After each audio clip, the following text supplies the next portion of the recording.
อ้าวแล้วผมโอนเข้าบัญชีนี้มันจะไม่เป็นไรใช่ไหมพี่เนี่ยไม่เป็นไรครับไม่เป็นไรครับไม่ใช่ว่าเดี๋ยวชัวร์ทำไมไม่โอนกสิกรผมอ่ะก็มันโอนไม่ได้เนี่ยผมก็ใช้เนี่ยมันขึ้นเออร์เลอร์ตลอดเลยผมก๊อปให้พี่ดูไหม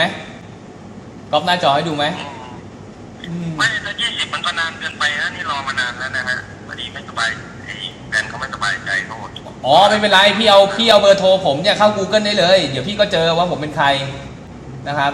ลองเข้า Google ได้เลยบอกแฟนสบายใจได้เลยนอนรอเงินอย่างเดียวได้เลยครับกับรอรถไปส่ง